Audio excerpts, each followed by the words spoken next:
Hey, Keely, you appreciate it too in Australia. We just call it hockey. I know. That's why I used Right? the proper term with you, Exactly. because I knew you Well, would understand. and and and we when I was a little kid, I started playing Minky. Yes. Do you know? Yeah. Yep. I've heard And of it. so Yep. I Absolutely. heard of Minky, Yeah. and then I moved on to hockey, and I got to play. I grew up in a small town, 20,000 people, and we had a turf, like a water-based turf that got built, and we were one of the first people to play on this. And like I played for half a year, and that was it. When I was in probably sixth grade or something like that, and I managed, as a good computer geek that I was back then as well. I managed to get best on ground, and I got a free pizza voucher, and so I thought, I think this is the time to retire. Oh, Best on ground. Thanks everyone, and I'm out. best and So fairest. that Well, the good that news, Grant, is that you can get back into this whenever you want. Hockey is a game for excellent. all ages. There is walking hockey, there is masters, Oh wow, there's all kinds of oh, stuff that's right. Yeah. and lots of return programs. So you just let Mm. me know exactly what city you're in and I'll hook you up because I have contacts all over the world. So let's I'll get keep this that in going. mind. I went to a boxing match and a hockey match bursted Broke out. It was out? great. Yeah, so Yeah. We don't fight in field hockey. Not often, anyway. I just Now I saw wanna- two guys fighting on. I just saw it on YouTube. Oh, Field did you see from the Commonwealth Games? Is that the one that you saw? I don't know. It just popped up on my feed. The algorithm is telling you that we're friends. There was a little bit of a set to in the Commonwealth Games when a Canadian player took umbrage at an action of an English player, and no fists were swung, but he grabbed his shirt around his throat and kind of went like this, and yeah, so he took a red card. He was gone from the game.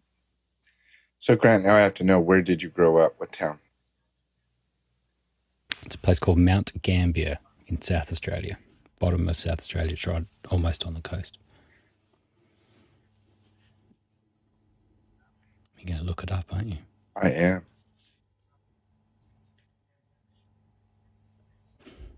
Oh yeah. It's famous for its blue lake, which is surrounded by limestone, is all in the ground there, and there's this big crater that has water in it, and it turns, particularly in the later months, it turns blue, very blue, because of the filtering process that the limestone does of the water. I'm taking a leaf out of your book, Fenwick, answering questions that no one asked. You've learned well. My job here is done.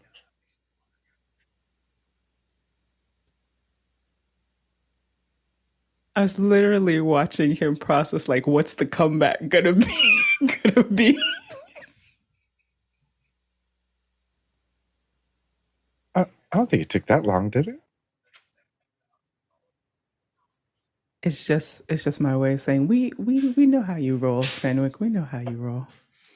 It was the pause, and I was like, as any good storyteller, it was your pause, and then you came with it. The pause is part of the story. A highlight of my time was having lunch with Fenwick at California Pizza Kitchen when I was there, and we got to go back and forth. It was good. It was a zero latency event.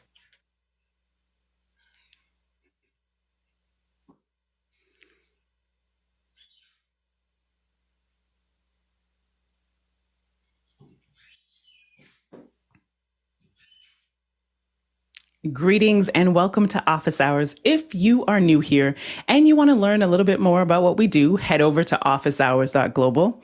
Our first hour, we answer your questions on media and digital events and production. And our second hour, we tend to take our time to spend something that we want to spend a little bit more time on. And today it's brainstorming. So come ready with your ideas of who you want to see in the second hour, what topics we should cover, all in the business of media. And speaking of media and questions, Jason, let's get the show started. Got it. David Barton in Memphis, Tennessee writes in, it's been a minute since I've heard anyone grousing about the black levels on the ATEM mini output. Has Blackmagic addressed this? Alexander? Well, I have no inside knowledge, but I have a feeling that if they could have fixed it, they probably would have fixed it by now. I've tested a lot of different USB, like HDMI to USB encoders, and there are some out there that do the compressed MJPEG format, which is what the ATEM uses, and there are some that use the YUY2 uncompressed format. So I can only assume that this is a hardware problem, and the only way to solve that is to basically put a different USB chip, which they're clearly not able to do at the moment. Alex? Yeah, it's the way it's being compressed, and it hasn't been fixed, but a lot of us have just kind of decided to live with it. I think that that's the biggest thing here. I think that they can fix it. I think it's a matter of coming together with, it actually is the way that Zoom interprets it specifically, because we don't see the crush when we open it in QuickTime. So it's not just a problem with Blackmagic. It is the way that Blackmagic delivers the video as well as the way that Zoom interprets the video. And so it can be fixed. And the question is really who should fix it? Because again, from Blackmagic's perspective, when we deliver it to QuickTime, we don't see a crush black. I believe that the two of them are probably going to end up hashing that out. But we haven't seen the fix yet. Next question. Andy Korkendorfer from Viera, Florida writes in, thoughts on this monitor, top, camera, and light mount? Keely? Yeah, I had a look at this, Andy, and at first it looked really hot. I thought, boy, that looks fun. And then as soon as I saw it with an actual camera mounted on it and, dual elements, I thought, I'm terrified. I'm terrified of this and thinking that it is going to not be able to withstand any serious weight on it. I also, just as somebody who is regretfully using some lights that are directly on top of my monitors here, but also a bookend up top, it's not going to be very useful for the kind of light that you actually want to be using for higher quality broadcasts. Of course, it would do in a pinch, but in a pinch is only in a pinch. But I certainly wouldn't mount a mirrorless camera on something like this. It looks like it wouldn't stand up to it. But now for the more critical review, I'll turn it over to our next participant. Alex? I actually agree with Keely. I think the weight is something that really would bother me there to put too much on it. I may actually buy one though, because having that in your bag of I can put this on any monitor, I think is kind of useful. I don't think I'd put as much as they show on the pictures on the monitor, but I do think that I could, I'm probably, I have a kind of a grab bag of what we call, crikey gear, crikey, I need to put something up here. And, there are some other ones that I think that Jason has shown that actually attach to the Visa mount. So you can attach it to the Visa and then mount things across the top. The problem with that one is I have a lot of monitors with a recessed Visa. And so I can't, all the Dell monitors are recessed into the system. So it doesn't necessarily work. So something like this might work a little bit better. And so those are a couple different things to kind of think about as you think about those mounts. Another one that's kind of interesting is Film Tools makes one that actually does a baby pin out the back. I don't think I have it easily to grab onto. And that allows you to attach it to any other kind of hardware that you do. Wow, everyone else is answering the question. I'll see if I can find one. Alexander? Yeah, Alex just mentioned the VESA mount. That was the other thing I was going to suggest. And pulling in, Mickey mentions in the comments, with this mount adjusting my monitor, would I be adjusting the framing? No, thank you. And just looking at it too, the mobile side, since there are some people who use, the app just slipped me when they stream with their mobile devices. Tony uses it. the app that you can it's drawing a blank or every, but anyhow, I have, yes, that would be like, yeah, shoot, that could be helpful, just for with the weight concern. So yeah, the other cameras and the lens alone, I'd be highly concerned, like Keely and Alex said, but for a mobile device, it might be handy. Alex, did you have that? Yeah, I have. This is the Film Tools makes this. This is it's a Visa mount here, and then it's a baby pin on the back. And this is super useful. So I have 3 or 4 of these laying around when I need to. So what this means is that I can put this on the back of my monitor, and then a lot of times we can now just literally connect this to a C-stand. A C-stand or any traditional film tools, all the grip tools now become something that we can do. And so that becomes really, really useful. They're not super inexpensive, but they also come apart here. So this is an important puzzle, when you're packing them, it's like having them stick out like this is really hard to find a place to pack. So you can take these off and then pull them together so they're a little lower profile. But these are great. They make them in 75 millimeter and 100 millimeter. Jason. Yeah, I bought that one the minute Alex showed it to me. He also showed me a mic stand mountable one that was really handy. The way I fixed that issue with the one that I showed you, Alex, was with the same things that you use to mount a TV. They always come with those really thick, rubber or plastic grommets that'll allow you to offset it, and then you just get longer bolts for the monitor. Not ideal, I'll give you that, but let me put it this way: my clients love them, and yeah, Mickey's dead right. It's not always the best, but a tiny little camera mount on the top, it's certainly better than nothing. And the other app I was thinking of was Filmic Pro, so thank you, JJ, for that as well. Next question. Paul Walhus in Austin, Texas writes in, what's the problem with moving away from passwords towards passkeys, and what are passkeys? Jason. Passkeys are a way to use your smartphone as an authentication method. That's the simplest way I can describe it. And the issue with passwords is that there are a lot of alternatives to passwords. Nobody really trusts them, and it's hard enough to get people to take them seriously, let alone try to figure out the best possible outcome. And Alex?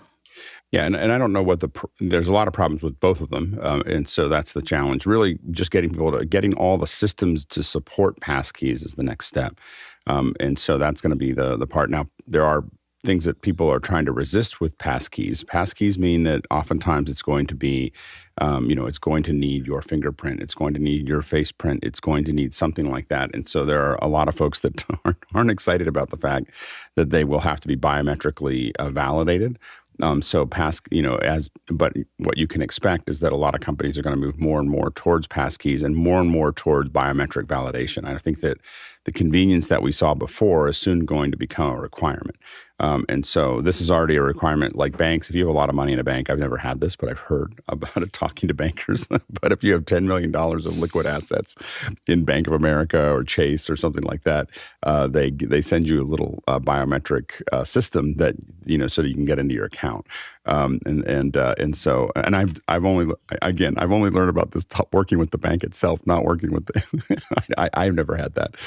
But I think that you're going to find that it's going to be harder and harder to use your phone as a second, or anything else as your secondary validation. You're going to need to be able to have a biometric tool around probably within the next decade. And that's going to clean up a lot of things on the internet, but it's also going to tighten a lot of things that people aren't necessarily comfortable with. Next question. Brent Below from Appleton, Wisconsin writes in, did anyone experience comm interruptions or other technical issues as the result of yesterday's solar storm? Can anything be done to protect our tech against more severe CME events in the future, or are we destined to return to the Stone Age? Alex. Yeah, we had a close call in 2012, and I talked to someone who's basically their only job is to manage potential serious threats. They're in DC. It's a think tank. And I asked them what they worry about. And he said, CMEs. we worry a lot about CMEs. He said, we don't know how big the Carrington event. The Carrington event was at 1859. He said, that lit telegraph stations on fire. And so that was, and they saw the Northern Lights in Cuba. And so that, what it is it's plasma coming out of the sun. We are in a high activity area for the sun for the next couple of years. So I think it's 2 or 3 more years of high potential for the sun. Sun goes through kind of seasons like anything else, and right now we're in a heavy season. So he said, we had a close call in 2012, and I said, what would have happened, and how long would it have taken to recover? And he goes, we would have never recovered. That was his response. He's like, it would have destroyed everything, And so that was his. I don't know whether that's true or not, but that's what he said. And so he was pretty. He said there's a 12% chance of having a Carrington level event every quarter. I'm not sorry, not every quarter, every decade. And so they miss us. Like there was one a couple months ago, I think that just happened to go the other direction out of the sun. But if it had hit us, it would have been pretty serious. No one really knows what will happen. It may just be takes out a bunch of satellites. We do have warning. This isn't moving at the speed of light, so it's not like it's 8 minutes away. It's oftentimes days. But they've talked about they have protocols so that taking planes out of the sky, like everybody lands, there's a lot of things that can happen if they think they have a serious CME event. But it is a major, could take parts of the world back to the Stone Age very quickly kind of problem. But no one knows. So the key is it's never happened when we've had lots of electronics. It's taken out parts of Montreal one time in the 80s, but still we were not in the electronic era that we are in today. So it's an unknown, but it is something that keeps. There's people in DC that just study this one thing to figure out what would happen. Jason? And for those who Google this or are trying to, these are coronal mass ejections. That's what CME is. And yeah, they are potentially a very big deal. Next question.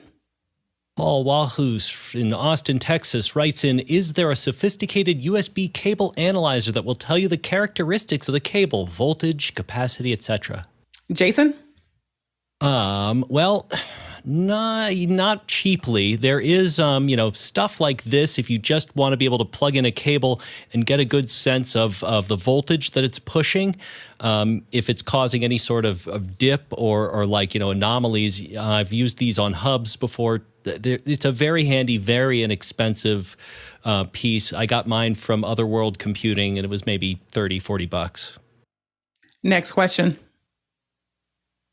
OBS, let's see, Samuel Nordvik from Norway writes in, OBS is often referred to as very unreliable on the Mac. What did you try to do with OBS on an Apple Silicon when it crashed? Keely? Uninstalled it and installed Ecamm Live. Alexander? Yeah, I have a similar story. I find that it has crashed in weird ways. I actually just moved a church that I work with away from that to Ecamm because for inexplicably, no changes to their setup, Mac Mini M1, same version of OBS they've been using, and 4 or 5 times in a row, 0 audio. I can see the meters moving. Everything looks like it's hooked up correctly. And for some reason on YouTube, there's just no audio. Very, very strange. I tried to move them to Restream. I was actually setting up the Restream service in OBS, and it just crashed. I don't have any reason for that. So anyways, moved them away from OBS to Ecamm, and it's fine now. Grant? Yeah, I think it's well known that OBS was really built on PC, and it particularly is for gamers, like live streaming gamers on PCs that have beefy PCs, and it can do a lot.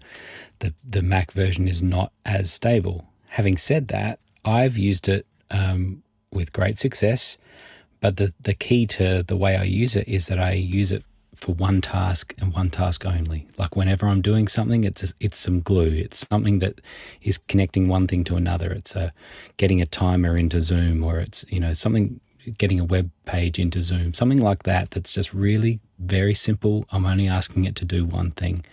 As soon as you want to produce a whole show on it, particularly on Mac, is when it really starts to fall over. But I've actually had quite a lot of success with just doing one simple task with it. And John?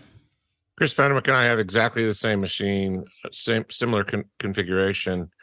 It has a memory leak on my machine, and it consumes memory and consumes CPU to the fact where it locks up my machine on Intel base.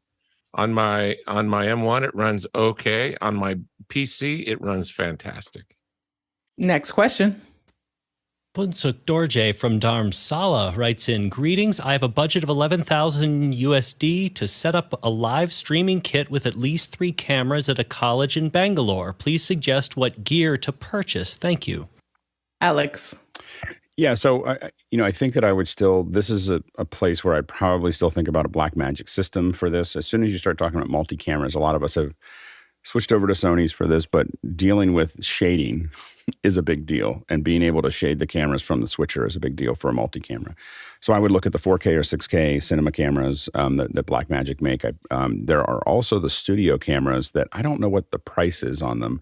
They may be more what you need there, but the nice thing about the cinema cameras is that you can use them for a lot of other things. So you can do live streaming, but you can also take them out and work them there. I find that the Sigma 24 to 70s are a little bit more affordable than the Canons, and you're gonna be plenty sharp for a live stream.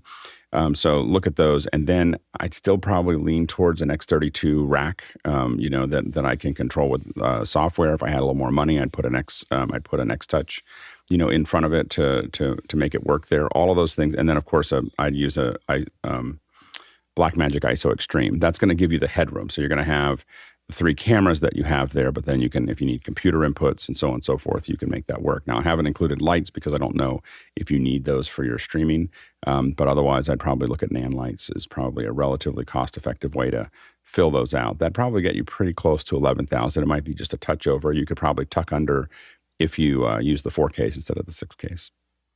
Grant? That's what I was just going to say.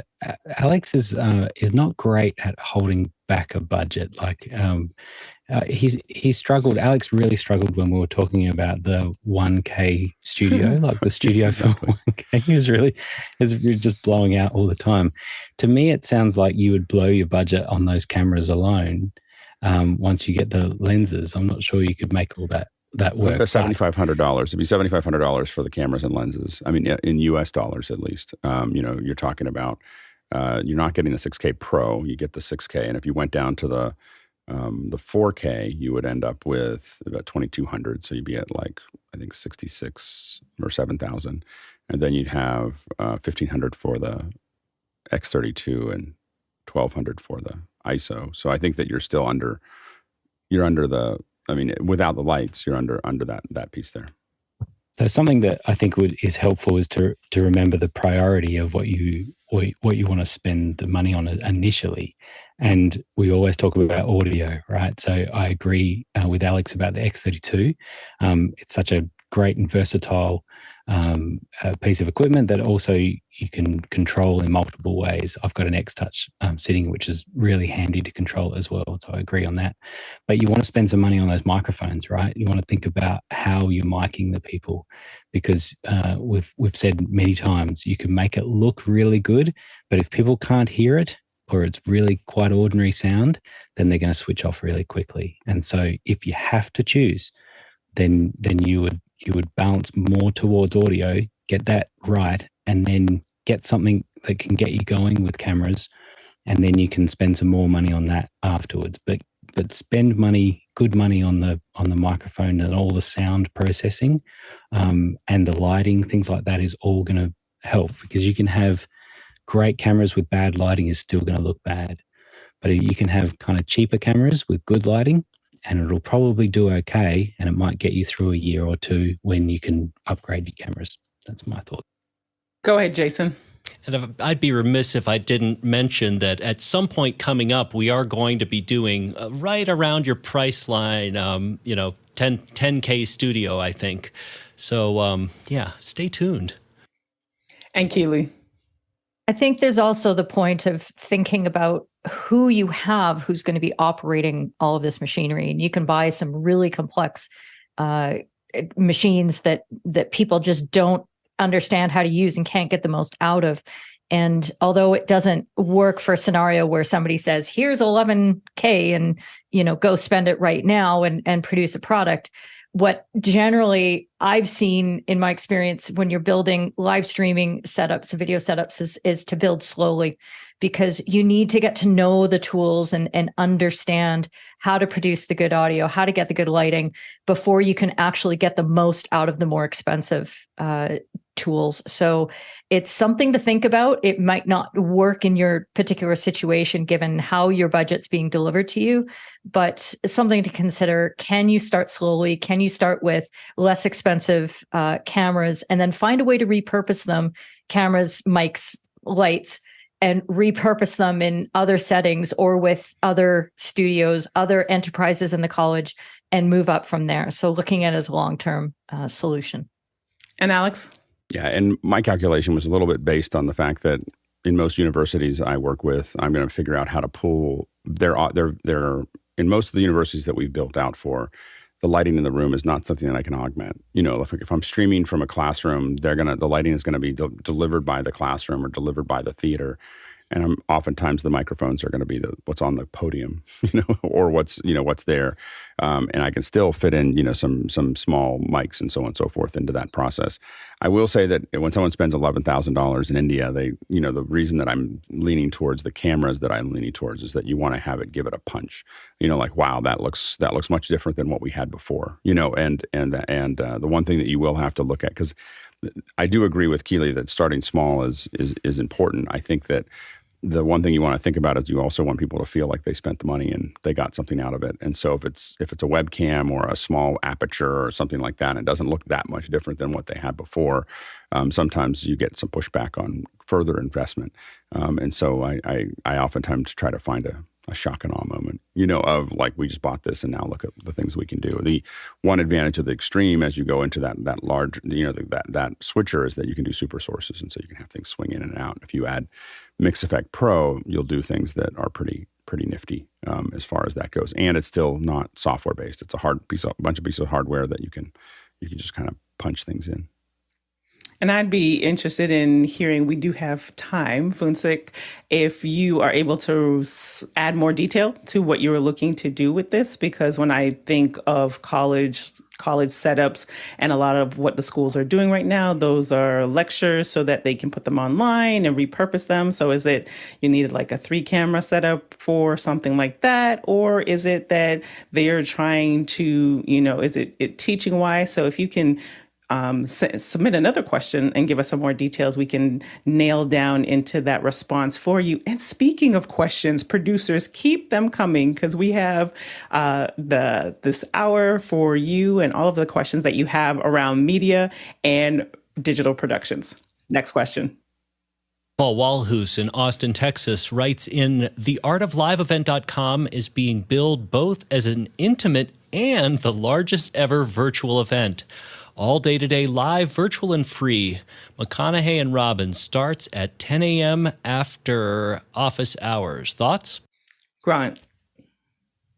Yeah, it's an event that's the VIPs are being hosted on Obvio, which is great for us. And so we'll see how it goes. I can't really talk much more about it, but we're hoping to see some big numbers on it. But it's interesting when you do virtual events, and particularly free events or mostly free, the show up rate on them is pretty low, so you can get registrations, you could get huge numbers, and then you might get 20% of the people actually show up on the day. And so we'll see what those numbers look like, but there's a whole bunch of people that pay money to be able to be in Zoom. And so those people will be in Obvio. And so it's one of the reasons I'm awake right now.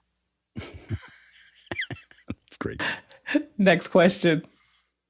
Talala Lopez Waterman writing in from Salisbury, Maryland this time. I have 2 PTZ optics cameras for a show.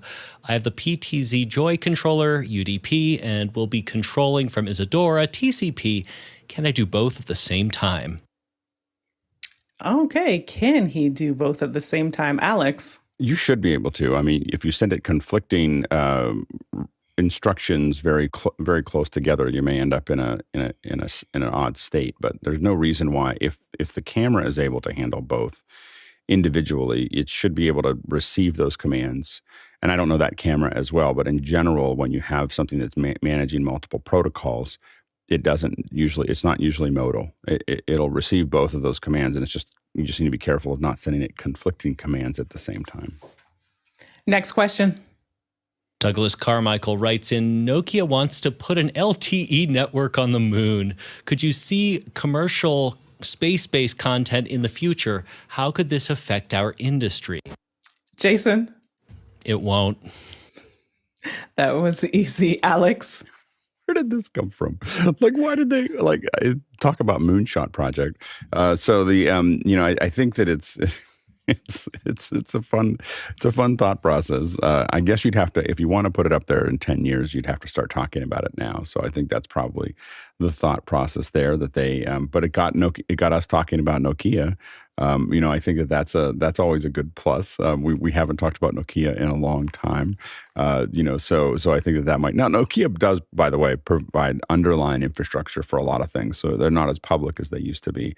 But I always feel like when I see Nokia, I think of it as probably one of the most distinct warnings that I've ever, that I have around technology. Like anytime someone says, well, this company's dominant in this industry, or they have a lock on something, Nokia was about as big as you could be in the cell world right before the iPhone was released. I mean, it was as close to a lock as you could have of just all the biggest phones and all the best phones, and they were unmovable, and then suddenly they were gone. Like within 2 years, we didn't think about them anymore, and I just think that that's just an amazing shift that we should always remember when we think about how big anything is in any market, that it can be disrupted dramatically in a fairly short period of time. So could this be their you said moonshot, pun intended. Yeah. Could this be their play for trying to bring some more innovation back, or maybe what they're doing behind the scenes? Yeah, I mean, the one of the advantages for companies sometimes is to be aspirational and get their engineers thinking about something that's big and crazy, and because a lot of what Nokia does now is kind of more stuff that you don't see very often, and it's low level, and it's very important to the networks, especially in other parts of the world. But it's not something that I think it's hard sometimes to hang on to engineers when you're not doing something that's really visible, and hanging on to that process. And I don't know if that's their play here, but thinking about the big project and playing towards the big project, like we're playing around with HDR and 5.1. We don't need to do that. We're doing that's our version of a moonshot. It's much simpler than what Nokia is talking about. But I think that playing for that gets you to think about things, and it may get you to innovate in ways that you wouldn't if you were just solving today's problems. If you're solving, a decade out, what the problems are. The moon is it seems so simple, like we'll put things on the moon, but when you talk to people who have either been on the moon or studied the moon or other things, they're like, it's really not a great place to put things. Like it's the nature of the surface is pretty unforgiving, and so it'll be really interesting to see. I think we are going to eventually do something there, but I don't know if LTE networks are going to be the first thing that we think about. Next question.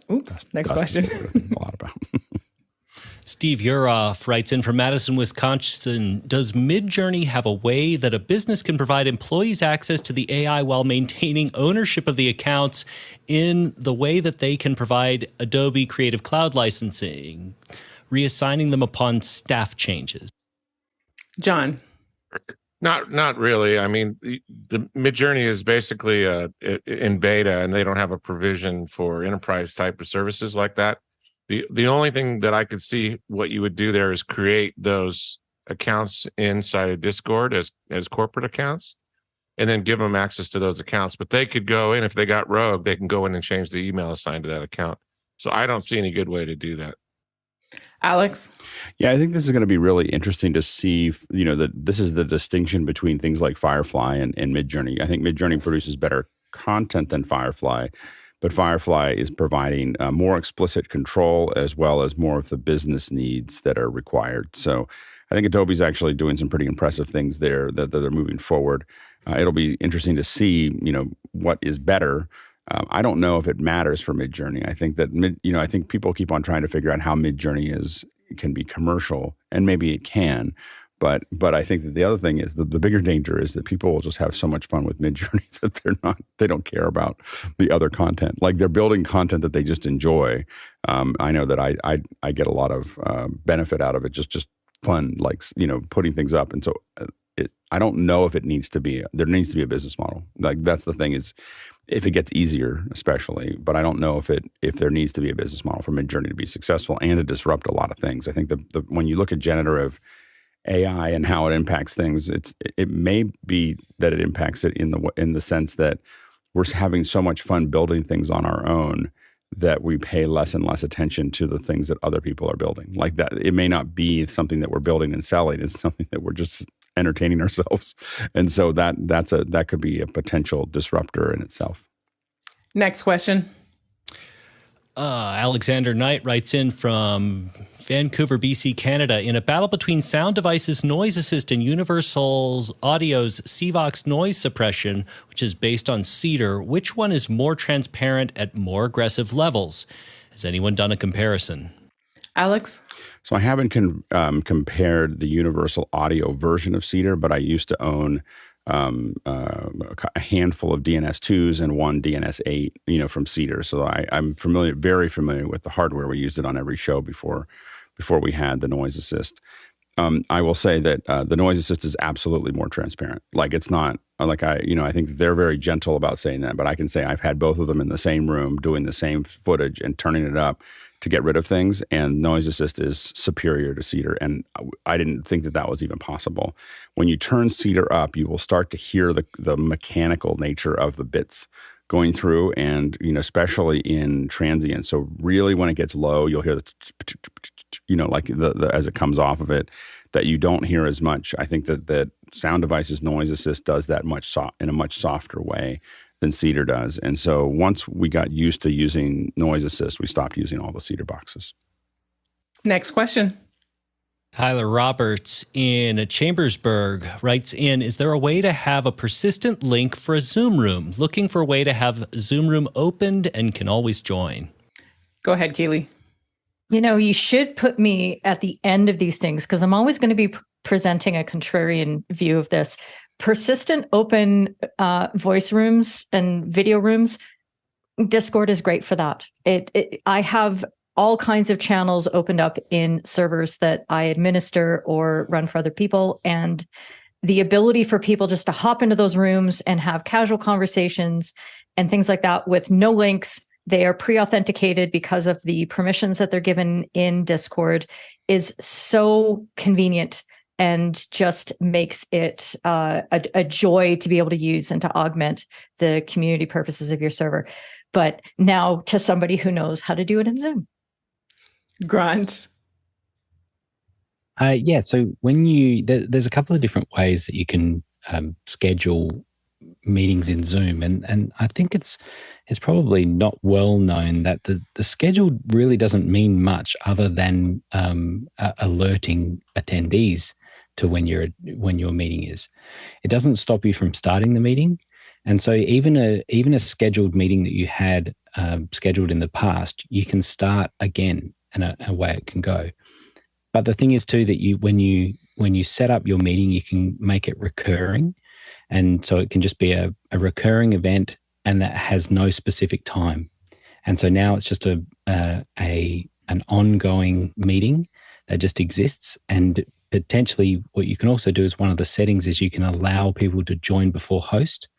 And so I have a few meetings like that I've set up on a short URL, and it goes straight to that Zoom meeting and opens up. And even if the host isn't there, you're still in the meeting and other people can join it. And then the host can join, away it goes. And so, yeah, it's totally possible to do it. You can just use that recurring and no set time. And I've had one going for 3 years and people use it all the time. Next question. Paul Walhus writes in, how do you put your logo on your microphone? Keely? I don't know. I don't know if I want to touch my microphone. Maybe you can see it in the corner here, but I do have my logo on my microphone. It's a sticker. You can do very, very simple little stickers at all kinds of DDG companies like Printful, Spreadshop, all that sort of thing. and you can go in that direction. If you are looking for something that's more like a mic flag, you can get those printed up at all kinds of shops. Just a, quick purview of this sort of thing is a nice direction to go to. But the one thing that I've noticed lately that I've been seeing all of the cool live streamers doing, this is just a still from the minimalists. They're using SM7Bs and they're using custom mic plates on the bottom of them. It's a great way to showcase your logo in a place that is normally just sort of dead space. And because of the SM7B's design, that it's got the cable coming out of the side of it, you've all of a sudden got this fantastic place to showcase. So this is the service that I found. There's probably others out there, and maybe I'll be able to put a link in the comments later.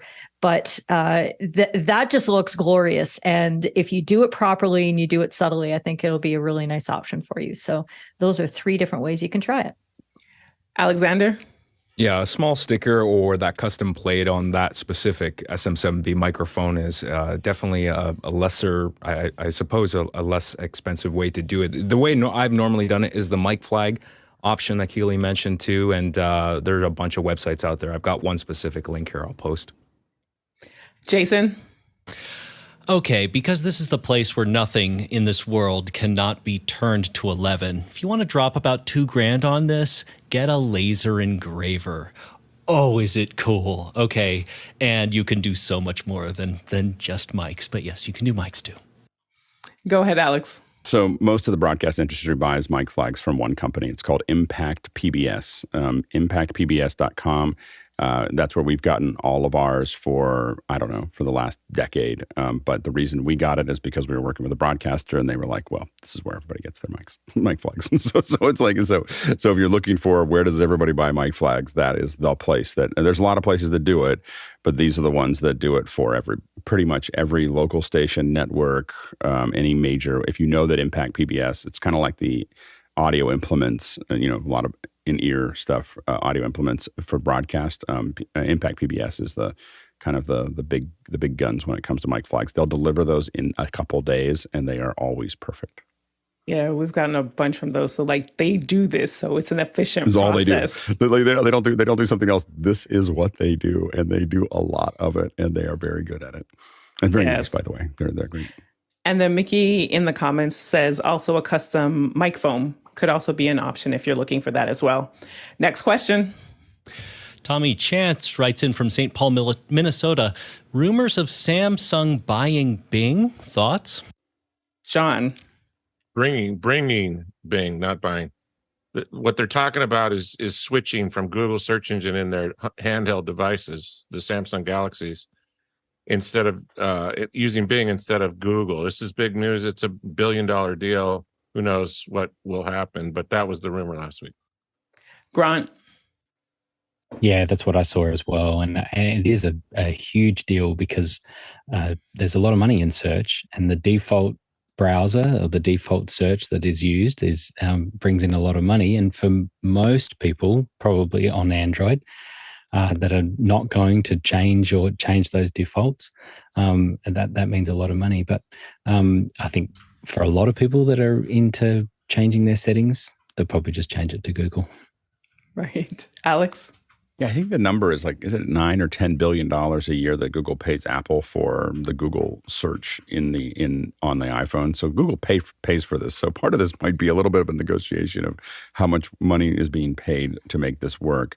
But also Samsung has, threatened over and over and over again to get out of the Android atmosphere, and so this could be, I think this is also going down this path, and that's a real problem for Google because Samsung is by far the largest Android manufacturer. So they've been quietly building their own OS based on the Android architecture because of course that's open sourced. And so they've been building their own version of this for quite some time. They haven't been able to get the velocity necessary to reach orbit, but they are threatening to. And so you'll see that continue to, and that helps them with negotiations with Google as well. And I don't know what the numbers are between, so Google's the number one search engine in the world, and then Bing behind it. So just for putting that out there for how that could impact for those who might not change their browsers, what that might mean for the numbers. Going to the comments, Laura mentions like, please know for accessibility, I have Google Assistant trained. Bixby is no good. So what that could also mean, Alex? Yeah, it'll be really interesting also to see because Bing, as it incorporates ChatGPT, is much more conversational. So you're asking things, and so I think that one of the things is not just the money that Samsung might make, but that conversational nature and being able to integrate it with the phone is probably something that they're pretty interested in as well. Next question. Alexander Knight from Vancouver, BC, Canada. And on the panel, with respect to manufacturing of camera lenses, why do some choose specific diameters over others? For example, why 49, 52, 72 millimeters or larger? Go ahead, Jason.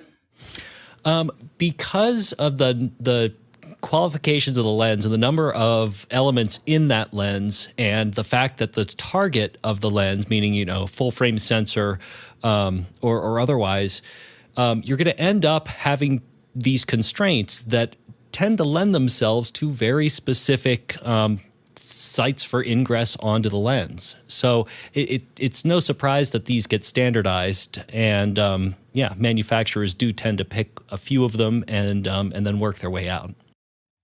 And a reminder to our producers when submitting your questions to also vote on them, because that impacts the order in which that they are responded to by the panel. Next question. Paul Walhus writes in, when will drones fly for a long time instead of a few minutes? Alex? I mean, there's just a lot of things around physics that make this hard. So what you're talking about are drones that are, the helicopter style drones with propellers have a short life of oftentimes as little as 45 minutes or even 20 minutes, depending on them. And a lot of it has to do with just what kind of batteries they have and battery banks. It takes an enormous amount of energy from an electrical perspective to keep those things in the air. You're turning those fans at a pretty high rate, and so it burns through those batteries. And the batteries are very efficient, but it is problematic to keep them up. Now there are other types of drones that can stay up for a long time. So these are winged-based drones. If they can stay up and loiter in the air for days. So loitering drones can stay up for quite some time. And they tend to not move very much. They sit at a certain altitude. And then they can have a series of cameras or other materials that they manage in that process. And so it's really the fans that take up a lot. And what happens is you get into a weight issue, which is that if you add more batteries, it makes it harder for the propellers to pull it up. So there's this kind of happy medium where any more battery would just drain out the fans faster, drain out the battery faster. So a lot of folks have kind of found that, but that number seems to have been, it's pretty stable right now at about, I think the upper end of that is like 45 minutes. And that is almost every size drone, kind of sits in that world because of the weight versus effort that's related to those systems. Grant? So I've seen it today, as in currently there are drones, and I've seen them fly for hours and with no batteries. Amazing. It's because they're tethered. So they have a cable that runs down to the ground, and actually it works really amazing for events. I've seen them at some big stadiums, and they run this tethered drone, and it just sits up there, and it just is constantly there. And down the tether is power and video signal, and so now you've got a really sharp image that's coming back, really solid, and it sits there, and it's also very safe because at any point, if something happens to it, you can pull on the tether, and it's not going to go flying away. So. Of course, that's not really what you're asking about, but it is along those lines, particularly of when you're looking at for like from a security camera or shots of wide angle shots at a big event. That works brilliantly. Jason? Yeah, the tether thing always struck me as cheating. I've seen these at trade shows, and oh boy, I'm like, yeah, that's great. But yeah, Alex is absolutely right. Fixed wing drones are actually much older than the four propellers that you're thinking of. And one of the issues here is that 2 of the props are going up and 2 are going down. So, the way that the flight controller is stabilizing that drone is kind of in a constant state of, working towards and against itself. So there's only so much tuning that can be done in that arena. And Chris. Alex, this is for you. The only time I've ever heard anybody use the word loiter in regards to drones, they were in the intelligence gathering agency. Are you a spook? I'm not. Okay, just want to double check. But I have worked with loitering drones. But I'm not a spook. Paul, if you put a peanut butter sandwich on the back of a cat, it will float in the air forever. Next question. Sorry. Douglas Carmichael writes in, the Atomos Connect units can now transmit NDI. What use cases could you see for such a unit in an NDI workflow? Alex? Yeah, Atomos is really taking on. I mean, they started off as relatively inexpensive, capture devices, much like a Pix 240 or something like that, and they've really grown into this network where, they have an ecosystem that allows you to, of course, you still have a monitor that you can plug into your camera, but it provides a lot of different services, and so one of them is the ability now with NDI is to provide that to a network, so you can have a camera being provided back to a network via NDI, which is really interesting. They also do camera to cloud. They can connect to the Atomos. There is a the Atomos cloud, I think, or network that's there. So you can theoretically have a lot of these different monitors attached to your cameras and be feeding all of that together. Now, Teradek and Small HD have other things that are similar to those things, but I think that Atomos is doing a pretty good job of managing a lot of those things. We'll see how that goes. I haven't used a lot of the Atomos stuff just because of the way that my productions work, but we watch it and it's a pretty interesting puzzle. Next question.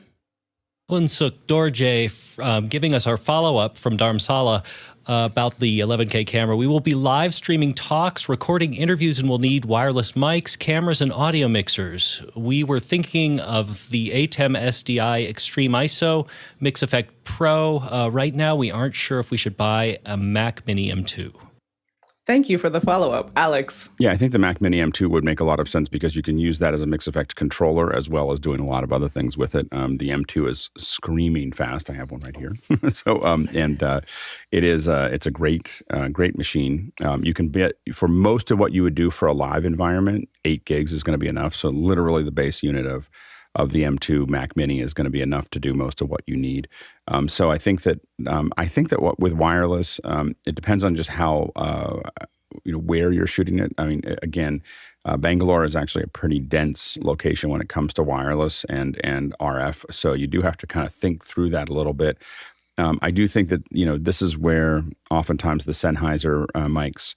The kind of the entry-level Sennheiser mics might make sense for these. It just depends on how many you need. I wouldn't try to do a lot of talks and everything else with more of the 2.4 type stuff like Rode Goes and stuff like that. Those are great creator stuff that isn't for live. They're better off for records and it can work, but it doesn't have to. And so those are the things that I would probably think about there.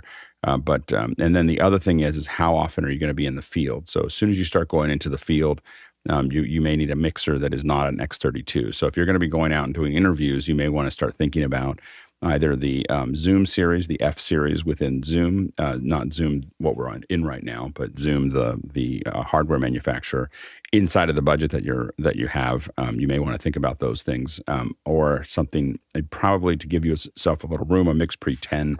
If you can afford it, it won't fit into your budget. So the MixPre 10 would be what I would lean towards if I could get more budget, probably to make that work, because that's going to give you some I/O. That's going to give you a lot of inputs to work from. So also, so the thing about those solutions there, but you can get a similar number of channels for significantly less from Zoom. So you just got to decide what you can afford and where you want to go with that. And Mickey also says, in most situations, you would need multiple computers for an entire broadcast system, kind of to Alex's point of live versus creator live and what that looks like. Alex? And we've definitely, we can stream out of a lot of things that are, one of the things for live streaming that we've done is use these little elemental links where we just have a little box that we just throw, we just plug out. The ATEM itself will stream. So you can use those. The nice thing about the elemental boxes, which is an additional $1,000, but it's using a Zixi out, so it flexes a lot with your bandwidth. And so there's some other folks in Dharmasala that use those links. But they flex with the bandwidth usage pretty effectively. So that's something to also think about as you start to build those out. You can do a lot as a basic streaming with what we kind of outlined. One Mac Mini and all of those things are enough to do a lot of basic streams. That would there. Obviously, what happens is that you start buying this stuff and then you keep buying. And you keep. The other thing to think about with audio, with wireless mics is, do you really need a wireless mic? Like, when people are sitting down talking, anytime you cannot use wireless, don't use wireless. Don't use it as a convenience. I saw some presentations before NAB that were, live, and they had a lot of problems with the wireless because they used it as a convenience. They were sitting there, they weren't moving around. If the people are sitting and not moving around, just give them a wired connection. Don't give them a wireless connection unless you're spending a lot of money on wireless mics. So if you're using an Axient system or one of the sound device systems, sure, but that's like your entire budget to get those mics. But if you're using those, you can use them as convenience. But if people are sitting around and you don't have a big budget, wired mics are amazing. Next question. Henry Ramos writes in from Yonkers, New York. Does anyone have experience with streaming video provider for one-time pay-per-view events? They look good, but are they reliable? Alex? I don't know what the, we'd have to, we've never heard of them before. So they may be reliable, but they're not an industry standard by any sort of way, shape, or form, because most of us, I think, here on the panel haven't heard of them. So we'll have to take a look at it and see what they do. Next question. Punsuk Dorje writes in from Dharamsala. What does the panel think about using WhatsApp as a talkback solution between camera operators and TD? Alex? It can be used. I would say that as you start to think about building a show, comms are like half the show. And so I would on a budget, I would definitely think about Unity. It is a small amount of investment for a handful of things. It's going to be as stable as WhatsApp, but it's going to be a lot more. It gives you a lot more features.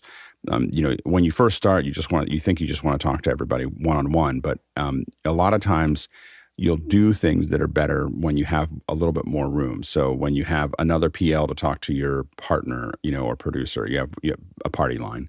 So you have a party line to do that. You have a party line for the cameras. You have a party line for playback. You have a party line to talk back to the host in their ear.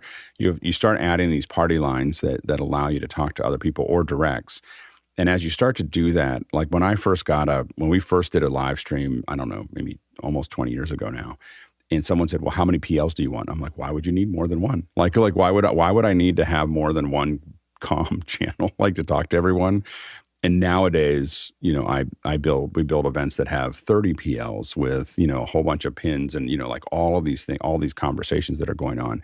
And so I think that I would really look at the cost of Unity and consider whether you want to build a Unity server to do that over top of WhatsApp. You can probably start that way, but it's going to make a big difference to take one step forward. Grant? So I would echo all of what Alex said. Having tried the different scenarios, we use WhatsApp as a backup to Unity, and so and we use it as a text option. So we have all of our crew will be in a group on WhatsApp, and that works really well when we want to do silent communication, which sometimes we need to, and also if Unity happens to fall down, which occasionally it can, then we have WhatsApp and we can get a call going and away we go. It's very quick and everyone just knows, Unity's down, we get WhatsApp going. But what I would say is the Unity Cloud, you can subscribe to that, and that is that would get you going, and you could just do a month of that and try it out. But then when you get a little more serious and you want to be able to add things like program feeds and things like that, I highly recommend having a program feed included, and it's something that you can have that it ducks as well. So when there's talking in the channels or the party lines, then it'll duck the program audio. But it's very good for camera operators to really clearly hear the talent, no matter what the show is. And so having program audio in their ears is very helpful. It also confirms that the comms are working. It's one of the things that I really like, is that when you can always hear program audio, you know your comms are up, everything's working, particularly because you're relying on a mobile phone and maybe a wireless headset or something. And so when you can hear something constantly, you know it's working. So it's a very, very different thing. You're kind of moving into more of a pro way of doing it. And when you can get the comms right, everything else flows from that. And Alex? And this is where you sometimes start to stretch your budget, because you can, some of the larger switchers from Blackmagic will let you have TalkBack built into the switcher. So those are other things to look at, it where you can put a 5-pin directly into it. It's a little bit more expensive, so that may not fit into your budget right now, but just know that there are switchers that have integrated comms built back into them. And so, I mean, that's another possibility. Other things that we've used in the past are Studio Technologies makes a series of Dante belt packs. So if you have an X32 there, you can actually build out, something, and those are super clear, and that's just Ethernet that goes out to those camera operators. And then finally, remember that phones can be connected via Ethernet. And so you can actually, a lot of times in an area where you might not have good cell coverage or Wi-Fi, you can build a network to connect to your phones to give them a more direct connection to the server if you're using something like Unity, in our case, Clearcom HNIC, for some of our bigger projects. And Jason? Last thought on that: the X32, especially if you're having to import it from anywhere into India, be sure you get the Dante card as its own order. It's not something that comes natively with the mixer. Next question. Paul Walhus writes in from Austin, Texas. Happening now, RSA Security Conference in San Francisco. Christian Brand with FIDO2 and Identity Security Product Manager at Google. He'll discuss passkey adoption. How can office hours cover this? Alex? Currently, we're limited by resources. So we have to pick and choose which events that we cover. We haven't seen covering things outside of audio and video to be particularly successful, so our ROI is pretty low. We put it out, and if we put things out, we've done a couple tests with this, but if we do something outside of our core competency, we haven't found a few people will view it, and it's a lot of effort because the folks don't know us, and so on and so forth. So it's something that we are looking at. I did actually look at RSA because I spent a lot of time studying what this is covering, and I have for quite some time. But because it was so close to NAB, I made a choice not to make any attempt to try to cover it. So we'll have to just watch from the stands. Next question. Tlaloc, Miguel Lopez Waterman writing in from Salisbury, Maryland. I'm thinking it's time to save up for a larger lens for my PCC6K. My 24-70 is great for streaming, but what would you suggest for your next lens? I realize there are expensive lenses, so maybe a big, medium, and small budget. Alex? The ones that Sigma makes a lot of ones that are less expensive than what Canon makes. So sometimes you can save a little money. They're not quite as sharp, but they're pretty darn sharp. So you can kind of go back and forth between those. The four lenses, if someone says, what are four lenses that you get from Canon? 16-35, 24-70, 70-200, and 100-400. Those are the four that if I'm going to buy four lenses and put them in there, those are the four I'm going to get, those zoom lenses that are going to cover the gamut of pretty darn wide to pretty long, and then you can get a doubler, and that's going to take that 1-400 to 200 to 800, and you'll lose a little light, but you'll be able to step out a lot further. But that's kind of my standard. And then after that you start filling in with primes. So but then you start spending real money. You do a prime 85, a 50, a 35. Those are the ones that you start to, and these are typically you're looking for 1.4, 1.2, 1.8, those types of things. And so, but those are if I was going to build a lens kit that's been the thing that's been successful for me for probably the last 20 years. And Jason? Well, look, next time you're in New Mexico, what Alex referred to was the Holy Trinity, and I have all three, and you're welcome to just, take it and connect it and, see what you like. Testing it out, real hands-on demo. All right. Well, thank you so much, producers, for all of your questions, and keep them coming, because now as we make the transition to our second hour where we are going to be brainstorming. So we want to hear from you, some of the ideas that you have. So Mondays are essentially dedicated to marketing, business, the business of media. We have had topics around even the mental health. So us as individuals and how we show up and making sure that we are fully functional, operational. We've done things like on topics around health and wellness. And we still need to get into some accounting topics and some of the financial parts. So again, we want to hear from you, and panel, feel free to jump in with some of your thoughts of how Mondays have been going and some of the things that you thought went really well, or things that, we can really drum up some more conversations about this a certain area, because especially with all that's happening in the AI and tech, and there's just so much that we can talk about. Alex? Yeah, I mean, I think that one of the things we're trying to always think about with each one of these is, what is important to the viewers? What are the things that we think are covering? What are the And I think that Monday and Friday are sometimes the hardest to define because they're much more open. So we're really looking for, as we look at this week is one of the most important weeks we have every we do this 2 or 3 times a year and really try to think about that. We in the past, it was really, we didn't have any idea what was happening next week. Now we have a fairly good runway of ideas that are 8 or 12 weeks out for most of the days. Our goal over the next 3 to 4 weeks is by the end of May, we'll be completely scheduled all the way till IBC. So it is important for you to give us your 2 cents today. Let us know the kind of things that you want to see, because that will be what the summer looks like as we kind of move forward. So the councils have been very effective at thinking of those things, and we made a lot of contacts last week at NAB, and so we definitely tend to we'll tend to kind of lean into that now. I think that, one of the things I met someone that at NAB that really talks a lot about startups. I think that might be a good one, so thinking about how we start up our companies, or how do you think about building a startup. And I think that entrepreneurial, discussions of, one thing that we haven't really covered in the past so far have been things like, how do you get investment? How do you, and I think even like, how do you manage loans? I think that there's a thing that we haven't talked about much. Like when I built my business, I built this is as an example, I had to put a lot of collateral up to get a line of credit for my company. It was a pretty big line of credit. And I talked to a friend and he goes, "Oh no, never do that."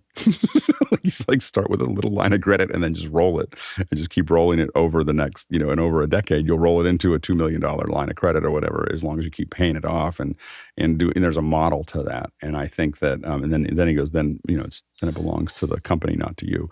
And those are those kinds of things. I think as business owners, we should understand, or a lot of us are doing our own businesses, we should understand what those angles are. And so I think that one thing that we can spend more time on is a little bit of the financials of those things, as well as the business end of things, of just starting a business and how to get those things off the ground. I think we could bring some folks in to talk about that. And then again, I think that some of the discussions around marketing, and then I've really enjoyed the YouTube discussions where we bring some YouTubers in and have them talk about their journey. We had some great sessions with a couple of the YouTubers, as well as Renee came in from YouTube and talked to us a little bit. But I think more discussions from that realm, I think could be pretty interesting. Yeah, and just even, and for this to the producers, when the council meets and we're really thinking through, we are thinking that, who are the people that we see showing up in the comments sometimes, and just having a better understanding of, okay, government is an area that we haven't necessarily touched as much. And of course it's government. So there's certain things that will be like, just, it varies because this is a global show, but it's, government contract contracting? Is that a conversation that would be valuable to the community? Yeah. And then even the areas of just, I think this might have been a John or a Nigel recommendation in the past, but even running an effective meeting, like there's one thing of we all are like this is essentially a meeting, but in say a business sense, or how does it vary, and helping people through those parts. And there's so much in the marketing, the personal development, the leadership development, like there's just so much that we can do, but we really want to hear from you so that this time is for you, so that we can bring in the right people, have the right conversations, because the more that you find value in this for what we do on Mondays, because every day is valuable on office hours, but for what we do here, the time that it takes us to reach out to people, the back and forth that we have of just like booking a guest and getting them on our calendar, that gives us enough lead time so that we can get more yeses and make it make sense for everyone involved, so that you can have a great second hour. Jason? I'm thinking kind of more abstractly about pacing. One of the things that I didn't learn initially when I started my company, just fresh out of college, was how important it is to understand, what your expectations should be for yourself and for your clients, and what and how you should expect to grow. And if you're not doing it, if you're not following somewhere along some, decent line of anything, and then again, I'm not sure how this would directly compare. Sure, there are various verticals, but I don't know. I think there's something there when it comes to pacing. So we're brainstorming. So what I hear from you when you're saying pacing is kind of like what came to me first was like, so your leads, like how long this, like a sales cycle could be when you're the first, what you've got to do to even like get their attention. And then is that kind of what you're talking about? Like the pacing of? Yeah. Okay. I initially started to think about this when Alex was talking about lines of credit, right? There's a pacing to that. There is a cycle that, that one's a lot more rote than, how many clients should I have? How much money should I be making as, a one-off or a 5-person or as a 10-person? I think it might need to be constrained a little bit more with respect to verticals, but I feel like a lot of people fail in business when they have unreasonably high or entirely too low expectations for themselves. And so I don't know. There's some middle ground there that's worth exploring. Nice. Grant? Yeah, I just think selfishly, I think about the type of business that I'm involved in, sort of digital events and things like that. I think about the aspect of where we are with digital events post pandemic, and the shift that people have gone into hybrid, and so it's been really helpful. Obviously, the 3 years of office hours, being able to talk through the downfalls of hybrid, and often we've picked up on analogies. We help each other with different analogies and things, and that's been really helpful. I think that's shifted now to where it's in the events industry, particularly, where seeing that hybrid is taking off more and more, because people are just like, why wouldn't you do it? Like, it's just the best of both worlds and it's amazing, talking through that more, I think, and getting people on that are running different events. And, I think having Blue on again to talk about how Sage runs their events, I think would be really helpful. And then just from the business side of that is talking through smaller kind of business and where we sit. So once again, for me, thinking about not being a production company, but kind of not being an event management company either, and there is something that's in between there that I think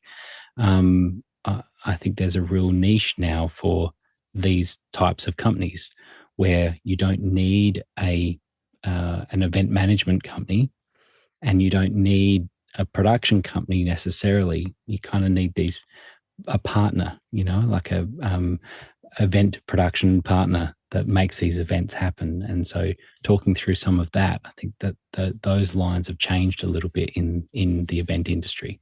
So, and even while you were breaking that down, what I'm even hearing too is like just even strategy. Like there's a certain idea of like, well, how do you have a strategy session? The difference between strategy and brainstorming and the planning, like how do you effectively plan your next moves, whether it be months or years? Like, not to say that's exactly what you said, but that's also, something else that I heard as you were saying that. Alex? Just a quick reminder that in person is kind of like a really nice car, and digital is like a really big ship, and hybrid is like a little duck boat. just anyway, just a little PSA there. We're just going to insert into it. Don't be a duck boat. Anyway, so don't be a duck. So don't be a duck. Anyway, so I think that it's important though. It's easy, as Grant said, for us to fall into just what everybody else is doing, but it's not working like that. The hard part is that what's happening is that, what people are doing is not working, and we have to figure out a way that we continue to figure it out, and we continue to figure out something that might work. And a lot of the, based on a bunch of stuff that we did, last week, someone sent me something. I said, you should just live stream that, and we should, put people together and they can all work together. And I knew it because of the stuff that we did here, not the stuff I knew before. And they were like, oh, yeah, our client would be really interested in that. It's a really big company.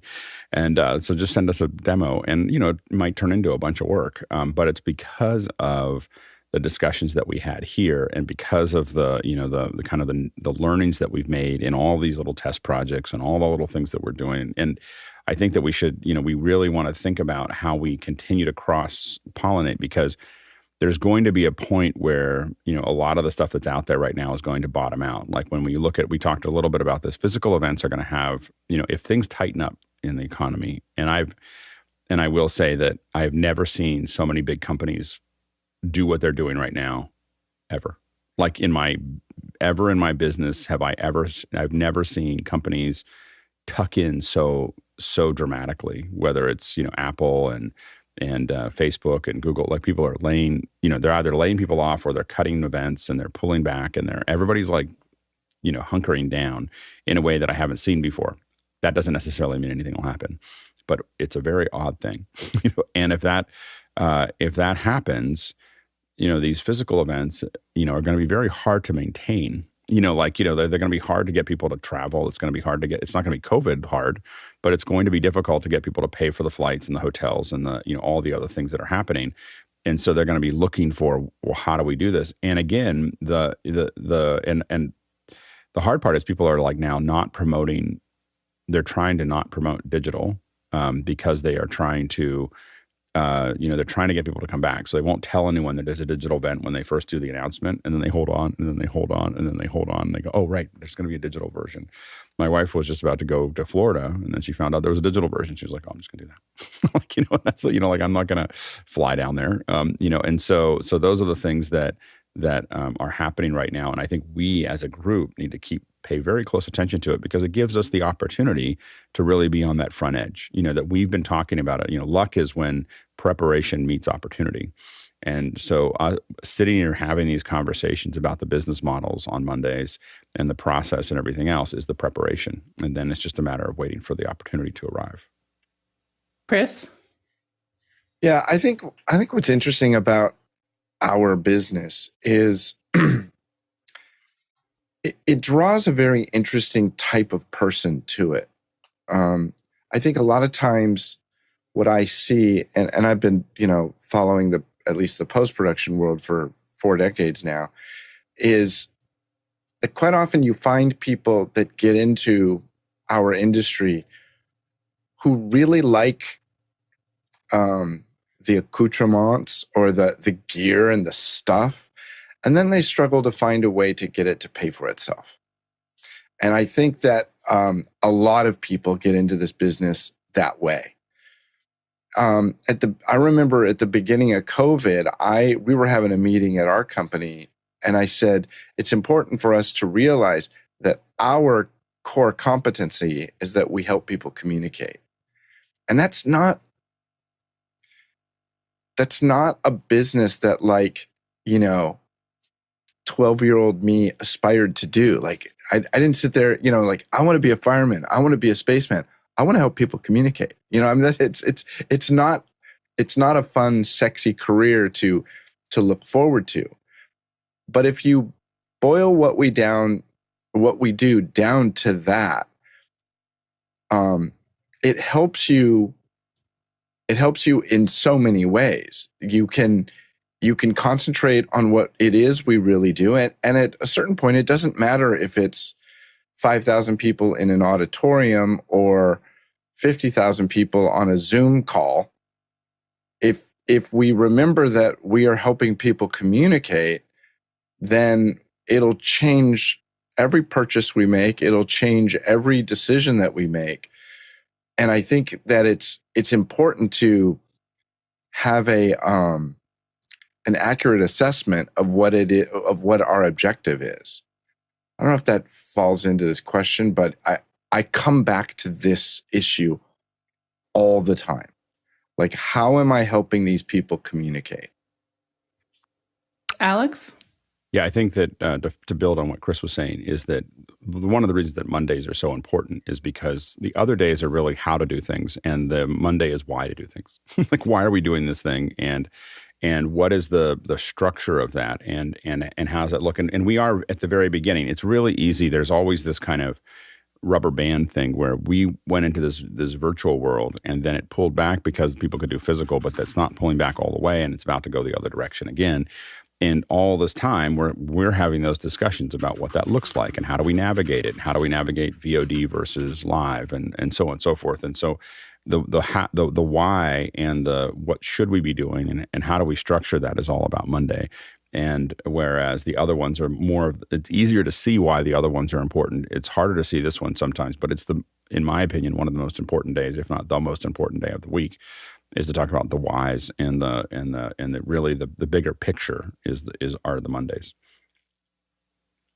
All right. Well, let's get into some of these questions. Well, before I get there, going back to what you had said earlier, Alex, with the piece of like startups and investments and that side of things. I've been in that space, the startup space, for a really long time, even for our startup, which even the idea of like, well, we have to pause because it's taking so long to raise capital. Right. And even the process of putting the decks together, the time it takes to get the intros, because you really want a soft intro versus like you're just cold emailing or calling investor firms, and just that entire process. So I think it would be very valuable for the community, but then also how are people bootstrapping? How are startups bootstrapping? So I think that there's definitely a space there. Thank you to the producers who went ahead and participated in that poll, because again, this is all that information that will help us, even though it's only four categories and there's more,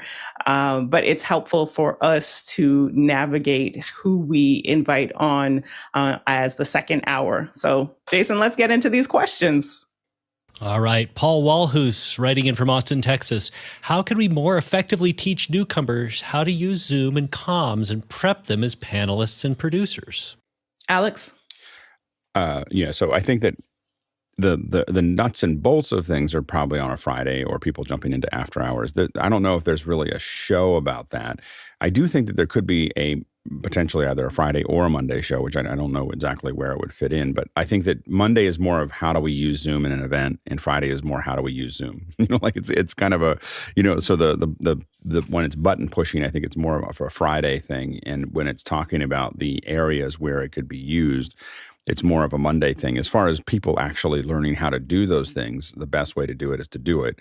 And so people getting into after hours and asking questions, people, learning comms is really a join the office hours team. Like that is the best way to learn how to do comms, and how to be part of something is the best way. And again, what you're doing is you're starting to get good at being part of an ecosystem where a lot of us are bidding on this stuff all the time. And when we get the job, part of the reason that I wanted office hours around was that when I got jobs, I needed to know who to hire, like who, and we need people who have already done all the comm stuff and already done all the bits and pieces. And so I don't want to train someone up on that or done, speaker prep, or done all those things are things that we're looking for. So the best way to do it is to get into it.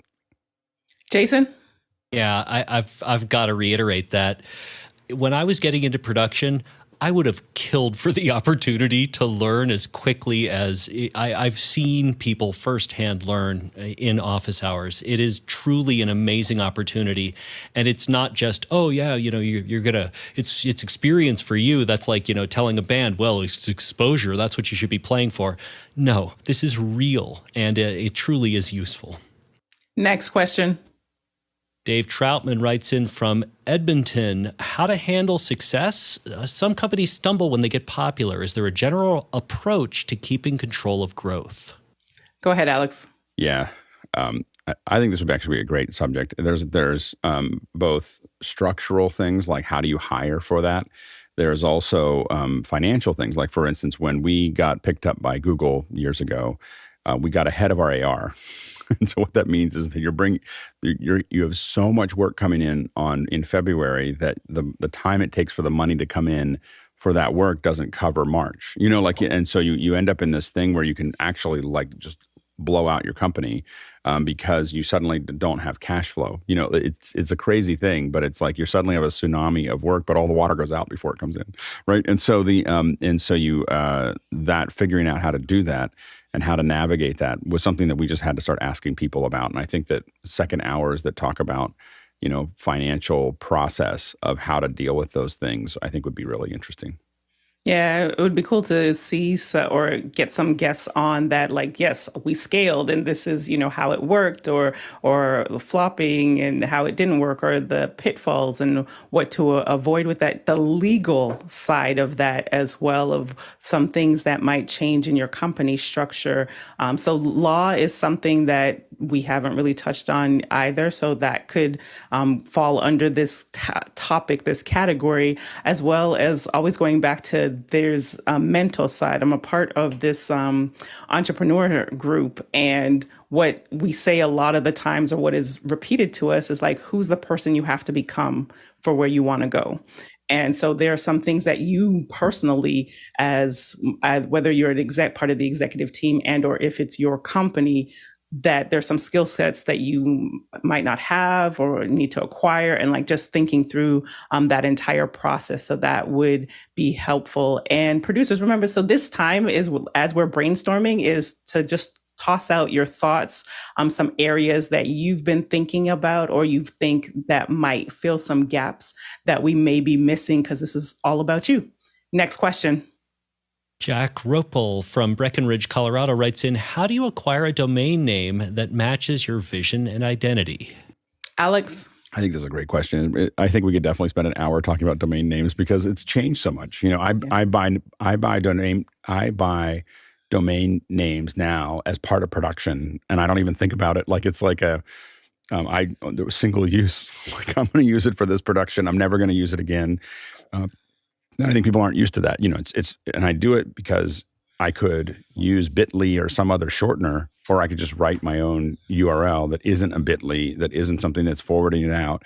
And it cost me $8 to do that. And it doesn't, like in the grand scheme of a production, who cares? And so you just buy one that is really fun and that you use. And I just never thought I'd get to a point where I was using URLs as disposable items. Now I still keep them for X amount of time just in case we come back. But it's something that we do. I do a lot. And part of what makes that possible is that it's no longer .net, .com, .whatever. It's .something.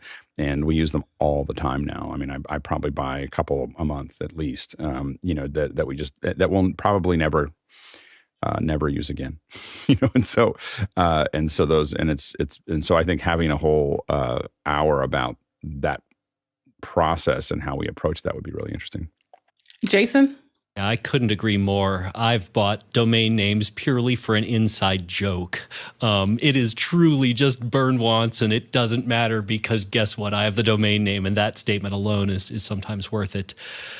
This is very, very important. Not just the company name, but the domain names that you get to make sure that the redirects work correctly so that the people who get the company name wrong are also going to get the company name. And then the kind of belt and suspenders of that is how to intermingle them correctly so that Google doesn't think that you're just kind of surfing out this, one specific thing and you're basically trying to get misdials, so to speak. So yeah, I think it's a fantastic topic.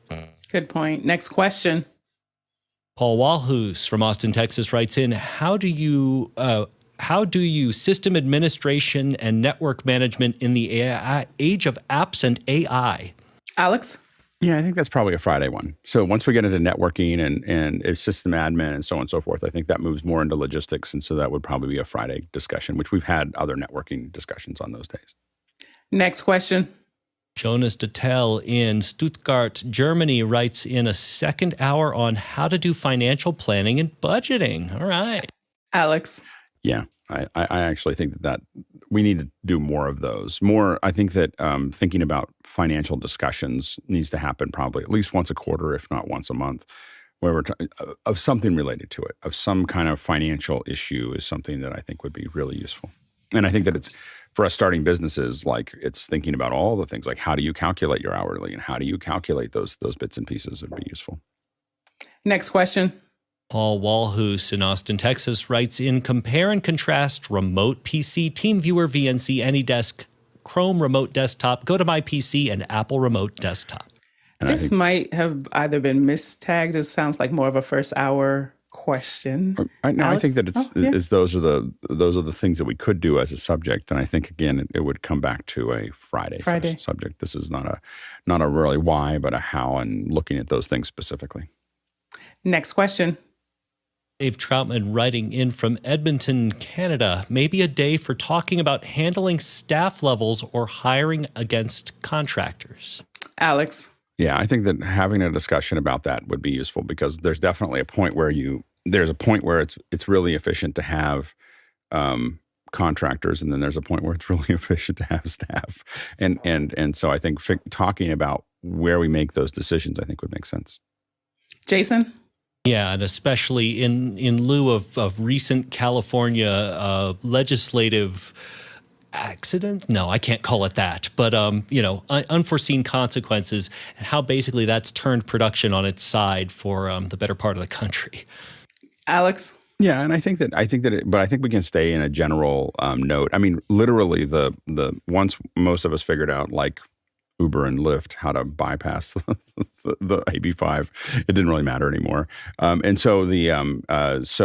I think that we can really think about, I think, beyond the legal ends of things. It's just the strategic end of why would you have a person on staff versus a contractor, I think is an important piece of the puzzle. And what this bubbles up to as well, just overall human resources and some of the considerations. So even having some expert that could come on and speak on that is also something where this could fall into. We have to find a consultant that's willing to talk in public, because no company wants to talk about HR in public. Right. so it'll be a little bit of a challenge to find a person that will talk about it. Next question. Eduardo Augustine in Panama, PA writes in, how do you approach proper positioning and lead generation to actually get seen? That's good. Alex? Yeah, I think that's a great one for us to brainstorm and talk about how it's worked for us in the past, where we ended up with our leads. A lot of times those leads tend to be, for me, they tend to be feel accidental. Like I don't do a lot of I create a lot of things that are stirring up dust, and then things just show up.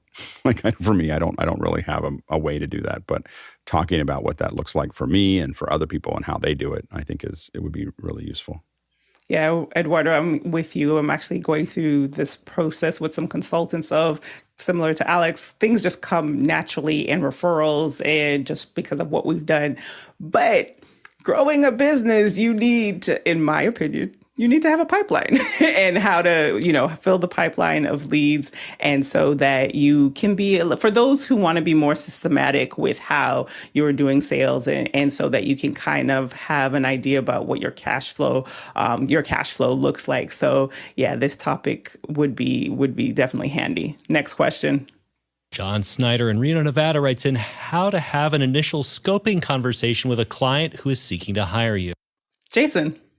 I think this is one of the most important things if you are a one-man operation, as I, for the most part, am. Learning how to do this well truly will make or break you. And I'm sure it varies by vertical, but kind of the tone and cadence of it, I bet, is somewhat uniform. Alex? Yeah, I definitely think that understanding there are definitely limits to what you want to say during that first call, and then limits to what you want to, and then the list of things that you want to know. And I think that'd be a great second hour to talk through. Next question. Laura Thompson in Beaumont, Texas writes in, a legal discussion of LLC, independent contractors, S Corp, C Corp, and the rest of the legal alphabet soup. It really is an alphabet soup, Alex. And again, this became, in California, this became really important with AB5. So this is something that, all contractors at this point, probably, at least in California, should be in one of those three. They should be LLC, S, or C Corp. C Corp is probably not what you need, but S Corp or LLC specifically to kind of navigate these other issues. But I think that is, but talking about what those are and why that they're there, I think would totally make a lot of sense. Jason? Yeah, what you want to avoid is the DBA. That is an alphabet mix that is not ideal. But yeah, we did do this very early in office hours, I think. And I think it's endlessly useful. We probably want more of an expert, probably an attorney or somebody involved with taxation, to really get into this, because the difference is twofold. It's liability and taxation. Those are really the differences between all the different ways you incorporate. And hireability at this point. Sure. Next question. Henry Ramos in Yonkers, New York writes in, after mediocre or less than service from Fiverr, I haven't bothered with them in years. Is it worth revisiting? Alex? I think in general, looking, going out and trying to figure out, what of those kinds of services make sense. I think it makes a lot of sense. Would talking about which ones we've used in the past, which one have been successful, et cetera. So is this, I'm trying to remember, I feel like we've done something similar, but maybe it was sourcing volunteers. Is there a bigger topic of like sourcing talent? And I think this is like kind of almost Mechanical Turk kind of things. Like, so when you do Fiverr, if you're going to Fiverr, you can, hire someone to build you something that's relatively inexpensive. And sometimes it's all you need. I just need something that's going to be kind of built this way, and I'm going to have somebody build that out. It is, I think that what a lot of smart folks on Fiverr do is they get you to, this is a really inexpensive thing, but you'll never want that thing. That's for $5. You want this other thing. And they're using it. What I found is a lot of them, I used it for a while in the past, maybe a decade ago. And I was putting things together, and what I found was they were using it mostly as lead generation. So they're going to do something really inexpensive for you, but this is a relatively low-cost lead generation for them to meet you and then say, well, I can do all these other things as well, and it costs more than that, but it's something that's interesting. And, you could find folks that were useful, but I think that there's a lot of services like Fiverr, which is, it's basically, I want a transactional relationship with someone somewhere in the world to do something for me that I don't want to talk about again. And we can talk about the reasons to do that, the reasons not to do that. There's a lot of reasons not to do that. But I think it's a good conversation to have. It would definitely fill up an hour if we did a little research. Jason? Yeah, I couldn't agree more. Fiverr, what it's for and what it's not for, which isn't always exactly what it pretends to be. Mm-hmm. Next question. Don Snyder in Reno, Nevada writes in, mergers and acquisitions for small business owners. How to know when to exit and what appropriate compensation is. Yes, Alex. If everybody knew that, they'd be really set, So I think that talking about making those decisions and when those make and how you value what you're doing, I think a lot of times people value their companies much higher, sometimes lower, but usually much higher than they're worth. So then they go, well, this is what I think. I've done that when I was, and the multipliers and what that actually looks like, I think are useful things to figure out. Jason? Yeah, this is where the business wiener terms like Sepulveda come in and, things like that. I had a client whose only job was to oversee exit strategies for founders of businesses, and he made a really good living at it. Next question. Henry Ramos in Yonkers, New York writes in, does CRM have a place in the live streaming business? Worth it? Alex? Yeah, I think that it can as you start to build up. So, being able to remember, I mean, it does help to be able to remember what last conversation you had and have a system that tells you when to contact people and how to contact them and keeps track of all those conversations and make sure that you're reaching out to people at the appropriate times. And so I think that those managers are powerful. And I think that talking about which ones, I have to admit, I don't do that much. I keep track of things, but I know that if when we had more, we definitely paid a lot more attention to it. So where do you switch over from a lot of emails and a structure to a proper CRM?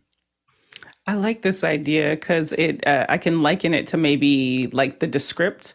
If maybe we got someone on who was from a CRM company and them walking through, because to your point, Alex, how many people really are using a SaaS product or some kind of tool? So that could, or before maybe having someone on actually talking through the process and how it works, how a CRM works for those who may not be using something like that. But I like that because it goes both into just account management, but then also in sales. Next question. Paul Walhus in Austin, Texas writes in, how can non-professionals succeed as retirees and hobbyists? Alex. Yeah, I think there's such a big business in people just doing this for fun. Like they don't need to make a lot of money or need to make a little money to cover the cost of their hardware and their habit, in this case, buying gear. And so their gear habit is something that I think we could definitely talk about of how do you do this and how do you just, because there's so many places where it probably doesn't make sense for people like a lot of the folks on the panel to do the job. Like what we would charge would be way more than what anybody can afford. But if you're a hobbyist, you could really, it's never been better as far as providing something for your local organization or providing something, that's there. You've got a couple of things that are available. I think that talking about that from a hobby perspective could be a good second hour. Next question. Eduardo Augustine in Panama, Pennsylvania writes in, second hour on when is the right time to hire versus freelancers? Alex? I think we talked about this one earlier. I think we think that that's a great second hour. Yeah. So we'll take a look at that. Yeah, absolutely. Next question. Alexander Knight in Vancouver, BC, Canada. When you feel stuck between trying to grow a side hustle into a full-time business and working a full-time salaried job, discuss strategies on how to manage time and save money so you can minimize risk and quit your day job. Alex? It's a great second hour. That's all I got to say. I have a very specific way of doing that, which is I oftentimes call the tank track. I think talking about that, because it's a lot of us have this situation where we're in a job that pays the bills, but we have something we really want to do, and how do we get from one place to the other? Yeah, and then in this too, and I forgot what I was going to say. I'm sorry. Next question. Paul Walhus writes in, how to manage passwords and passkeys in the age of AI. Alex? I think that this one starts to get into more of that's probably a Friday subject. Dealing with our logins and so on and so forth starts to become logistics. So we probably push that one off to Friday. Next question. Jack Ruppel in Breckenridge, Colorado writes in, how to moderate and produce a one-man band digital presence. Alex? I think that's great. Yeah, like figuring out how to do it. I'm not very good at that anymore because we have office hours. But I think that knowing how to run all of those things and dance with them all at one time, I think it would be a useful subject. Jason? Yeah, and I think the final step of that is, how to automate that. Definitely. Next question. Stephen Kimbrough in Berkeley, California writes in, a general conversation on working with site union folks and what to plan for, total time, lunch, skills, etc. Alex. Yeah, I really think that it's a tricky business because a lot of us are sensitive of talking about union issues, but on in public, much like HR issues. But I think that there are some basics that make it all work much more smoothly, and it really is. We joke that working with the union is just grown up work. Like everything has to be managed, everything has to be sorted out. You're not just kind of winging it anymore, and you have to figure those things out. And it's made me a much better producer to think about those time frames and the things that I need to do there. So I think that having that discussion would be of what makes it easy and what makes it hard would be a good discussion. Next question. Chris Clark in Tempe, Arizona. What are successful strategies for sustaining team and employee morale through the ups and downs of the business cycle? Jason. I can't. I immediately thought, Alex, of that, only give your crew sugar about like 2 hours before the end of the event advice you That's gave. one part of the morale. Perfect. That's one part of the morale. Yeah, and I guess you could think about that emotionally as well. So the sugar is that's a physical manifestation of it. But I do think that talking about that process of sustaining energy throughout the process, I think a lot of us struggle with that. It's not even something that I think we've ever really all figured out. But there's definitely some things that work better than others, and so I think it'd be good discussion. Absolutely. Next question. Brody Hefner in New York City writes in, how about occasionally inviting an event associate leader to offer new perspectives on industry trends? And then he left a website. Alex. I think it's great. I think that one thing that we have trouble with event planners is they really want the events to be physical. So we always get into this back and forth with them of this is their world and they understand it in a certain way. And so they'll talk into that way, even though many of us know that's probably not the future. So finding event planners that can think a little further forward has always been a little bit of a challenge for us as we build these things out. But I do think that because they're very sure that it's going to happen, and a lot of us are very sure that it's not. And so I think that that's the conflict that we've had in the past, bringing some folks in because most of us don't think that hybrids are ever going to really work. Next question. Albie Lopez in San Antonio, Texas writes in, best practices with client communication such as project overviews and deliveries. Jason. Yeah, I would distill this whole thing into how to read, write, and interpret a Gantt chart. And then whether you share that with the client is its own thing. Alex? Yeah, it is. I think that managing understanding how to manage expectations, understanding how to manage the flow and what you need to get to make that happen would be really valuable. I think it's a great second hour. And because I know that the team is going to go through this and get the transcription and all put these ideas in our second hours, what I'm also hearing is like project management, account management, because that's an art, a skill in and of itself. So yes, loving all of that. Next question. Tlala Miguel Lopez Waterman writes in, can we talk about the process of filmmaking as it pertains to business, funding, staffing, soup to nuts? Alex? Yeah, I'm going to reach out to a couple of folks that have done this process and see if we can't bring them in. It might be a specific area like a short film or Andy might be good. Anyway, yeah, we'll talk a little bit about that. So we've got a couple folks that either for a narrative or a documentary, because I think it's a bit different for each one. So we'll see what we can find there. Next question. Tlala comes back in with the business of theater. Alex? If you're leading it. So Tlala, we're hoping to bring Tlala on for that. Jason? I was going to say the same thing. Thank you so much for volunteering, Tlaloc. I can't wait to see what you've got on this. I have a feeling this might be coming up, but I'm also curious, just throwing this in here, like what other verticals do we need to make sure that we address? Like, so there's film, we kind of had the broadcast because of NAB, there's theater, just thoughts on like what other areas and folks in the chat too, that an area that you're a part of or an industry that you're a part of that possibly the business of that industry that we can also touch on. Jason? Well, and in keeping with the soup to nuts approach, maybe a really old or completely changed, I'm sure at least few of us have spreadsheets on, an event and, how you reversed the budget and, just scramble the dollar figures and go over the main line items. Next question. Paul Walhus writes in a show about how to brainstorm techniques and methods. Alex.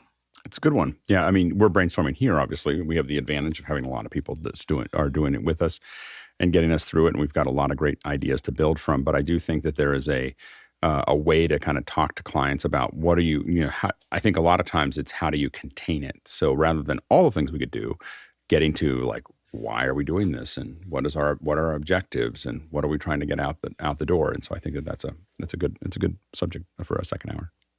Next question. Dave Troutman in Edmonton, Canada, selling your domain name, and when someone approaches you to buy it, how to value it, we have an expert nearby.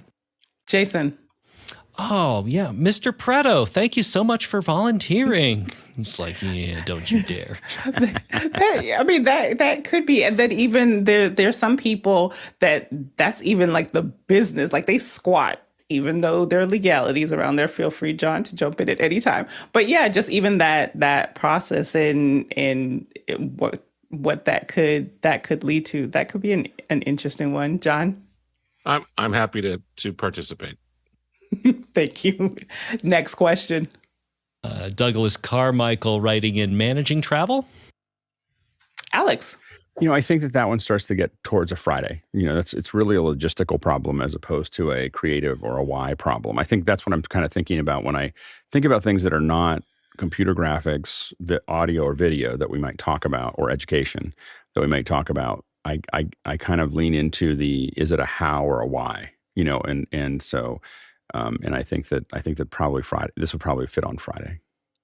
And again, because I know we're going to be able to pull the transcription, maybe even content creators in the travel space, because that is a space that is not even booming. It just is. People are always looking for places to go, and just maybe even their process of how they create content, those that have actually built a business around it, and talking to some people in that area. Next question. Gordon Lake from Los Angeles, California. A look at the legal considerations when recruiting talent, including advertising and interviewing. Alex. Yeah. Like how to recruit talent, how to find good talent is a huge problem for every company. And so I think that talking about it would be great. Next question. Jack Rupel writing in from Breckenridge, Colorado. The goalposts of digital media are always moving. Office Hours is working on HDR and 5.1 content. Please discuss current digital event goalposts and 6 months from now. Alex? It's probably something we need to check in on almost every quarter just to kind of keep error correcting. And I wouldn't say necessarily what's going to be 6 months from now, but what's going to be 6 years from now, or 12 years from now, or 15 years from now, because we want to keep on looking at those trajectories and keep on aligning. It doesn't mean that we can do those things right now, but we want to keep on looking at what those are so that we can keep on aligning kind of our ship to something that's further away. I think I said this a little bit earlier, but again, for the record, of just even planning. Like, I think actually Dr. Clark, this is even better. Dr. Clark had said earlier in the chat about succession planning. So I don't know if that would be like a standalone or if it falls under a bigger umbrella, but planning for your business, personal development planning, and then, succession planning. Next question. Tlaloc Lopez Waterman writing in intellectual property. Who owns what we make? Jason. I love this. This is one of these things that if you don't understand it, you'd better look it up and then look it up again and then hire an expert to look it up a third time. This is super important because it can completely tank your company if you don't understand it. Alex? They're talking about it because you want to look at it helps you look at contracts and helps you write contracts as well. I don't do it as much anymore because nowadays people pay me enough that I just do the job and I hand them everything. I don't need to own anything but related to those things. But when I was younger, when I built 3D models, there'd be this little line that would be in the contract that just said a client owns final frames only.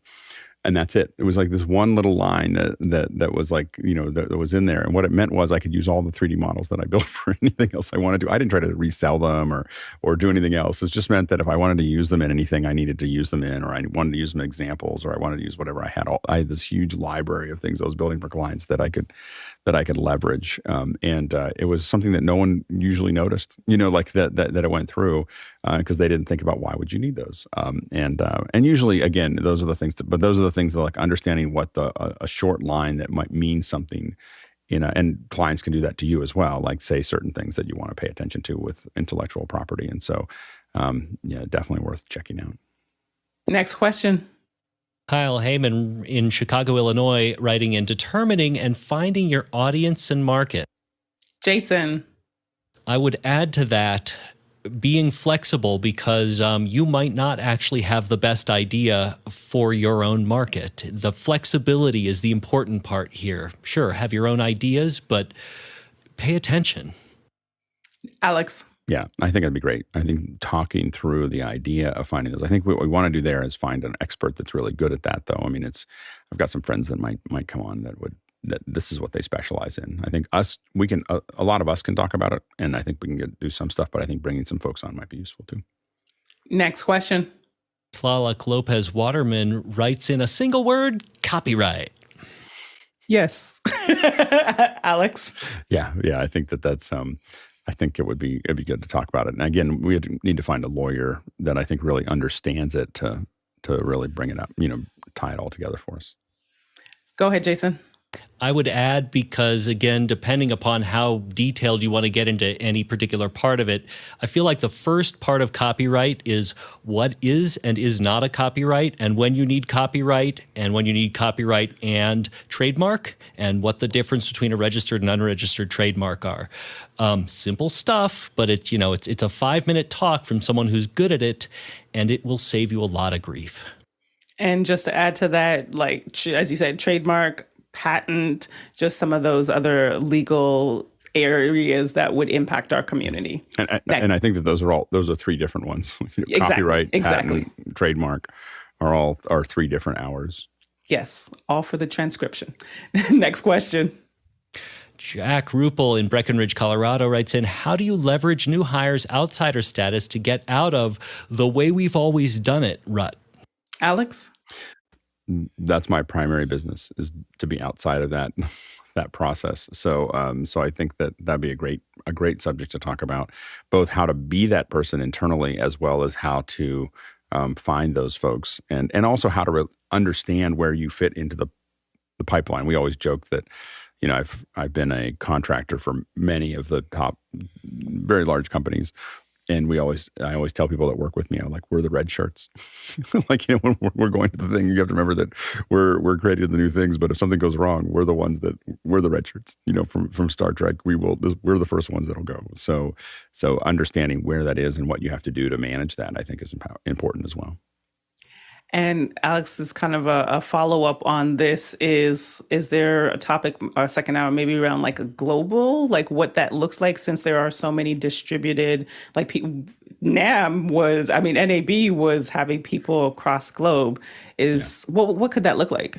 Yeah, I mean, I think that a lot of companies are not able to do what a freelancing system or someone that can build something up, because the problem for companies is that you as soon as you go to the company, as soon as someone gets hired into a large corporation, or most companies, they stop growing at the same speed, because they're now doing the same thing over and over again. There's a lot of more infrastructure and everything else. It's more comfortable, but it tends to be something that they tend to be more generalists in those areas. Whereas for every show that you do, you're bringing in the right person for that job. Like the audio engineer I bring in for a certain job knows how to do that thing, and the camera operator is that kind of camera operator, and so the TD is that kind of TD. And so there's a lot of advantages to that, and we can talk about that more. But when you're trying to really do something new, you want to be able to handpick those, and those folks oftentimes wouldn't be the type that would want to work at a corporation. So they're not, and so you need to, they're just not that.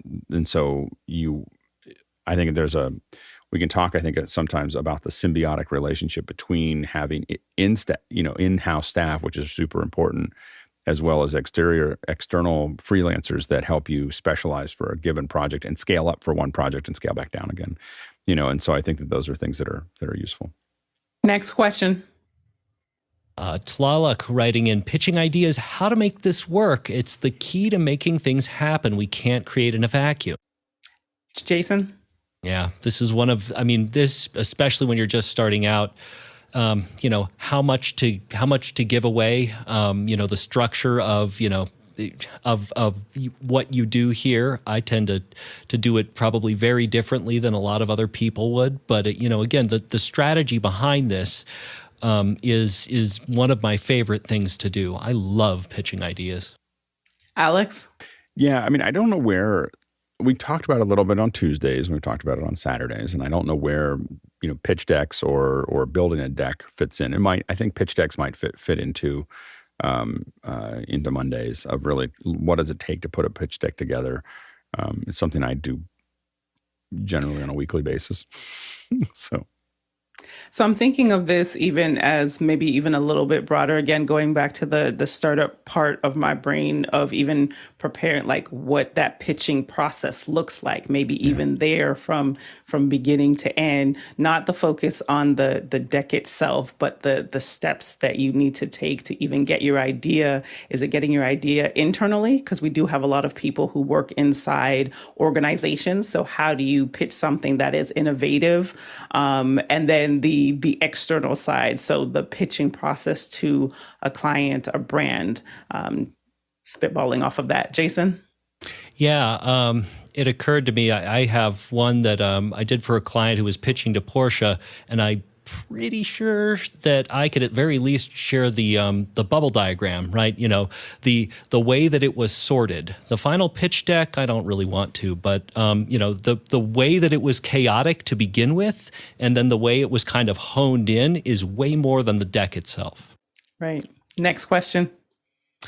Kenny Hampton in Greenville, Illinois writes in, how about a second hour providing the skills and services offered to both panelists and producers? Knowing who and how to contact for events might prove beneficial for all.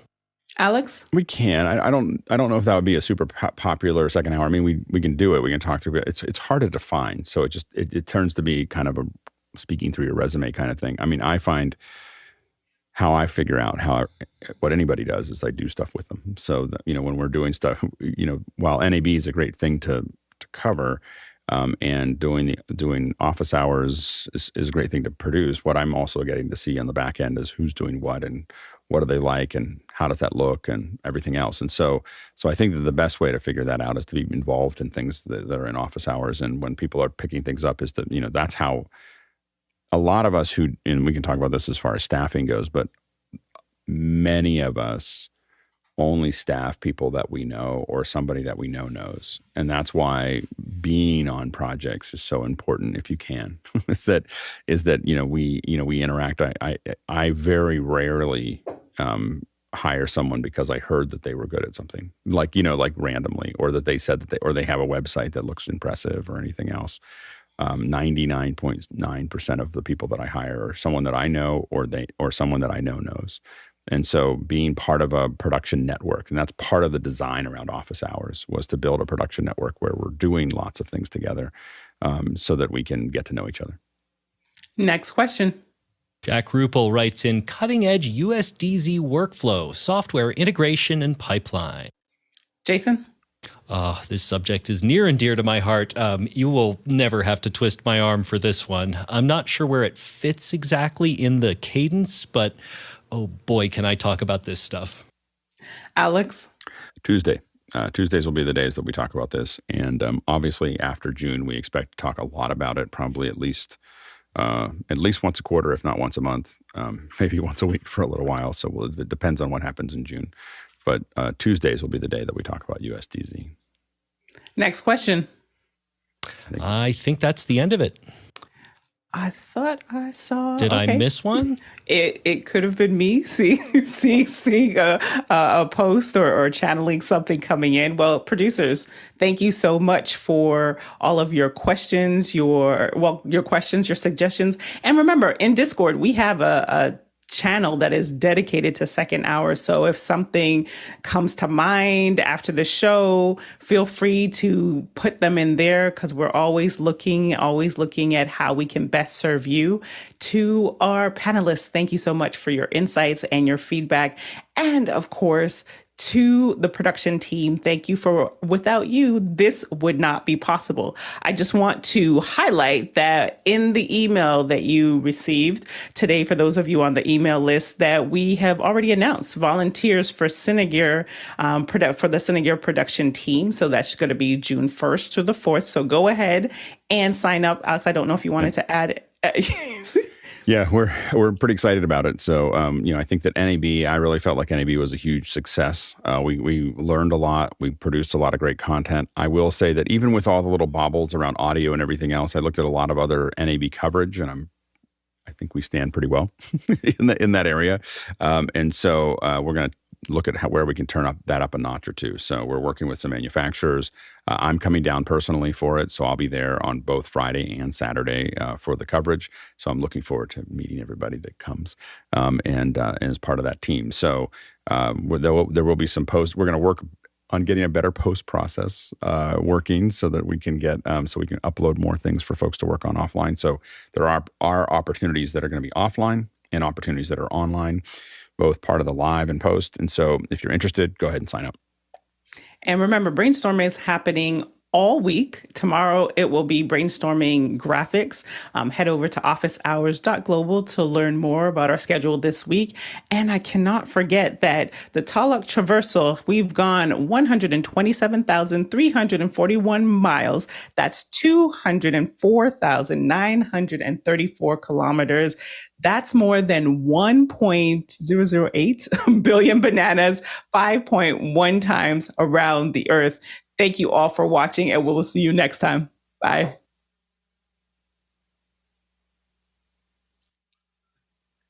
That's a lot of bananas.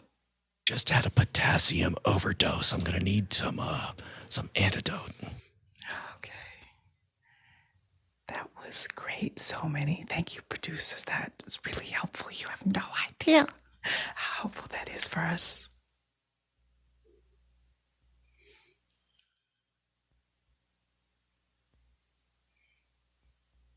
I have to go. I finally spilled my tea after all these years. I was wondering what you were doing. I thought he was looking for his banana. Right.